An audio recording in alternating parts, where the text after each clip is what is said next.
Saksakallan gunarnavasya Vande Guru Sri Charanaravindan.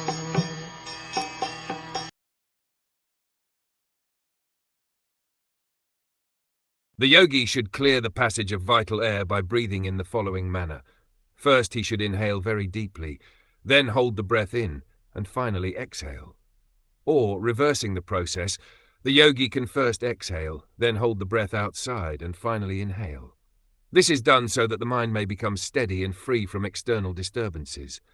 These breathing exercises are performed to control the mind and fix it on the Supreme Personality of Godhead. Savaimana Krishna Padaravindayo, the devotee Ambarish Maharaj fixed his mind on the lotus feet of Krishna 24 hours a day. The process of Krishna consciousness is to chant Hare Krishnan and to hear the sound attentively so that the mind is fixed upon the transcendental vibration of Krishna's name, which is non-different from Krishna the personality. The real purpose of controlling the mind by the prescribed method of clearing the passage of the life air is achieved immediately if one fixes his mind directly on the lotus feet of Krishna. The Hatha Yoga system, or breathing system, is especially recommended for those who are very absorbed in the concept of bodily existence, but one who can perform the simple process of chanting Hare Krishna can fix the mind more easily. 3 different activities are recommended for clearing the passage of breath: Puraka, Kumbhaka, and Rakaka. Inhaling the breath is called Puraka, sustaining it within is called Kumbhaka, and finally exhaling it is called Rakaka. These recommended processes can also be performed in the reverse order. After exhaling, one can keep the air outside for some time and then inhale. The nerves through which inhalation and exhalation are conducted are technically called Ida and Pingala.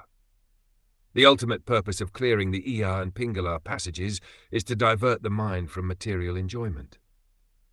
As stated in Bhagavad Gita, one's mind is his enemy, and one's mind is also his friend.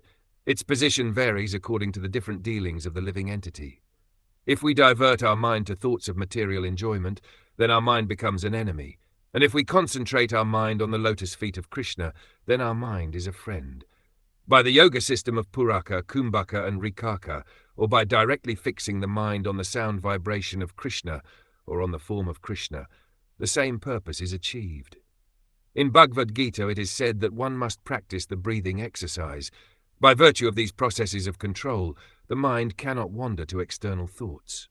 Thus one can fix his mind constantly on the Supreme Personality of Godhead and can attain yati him.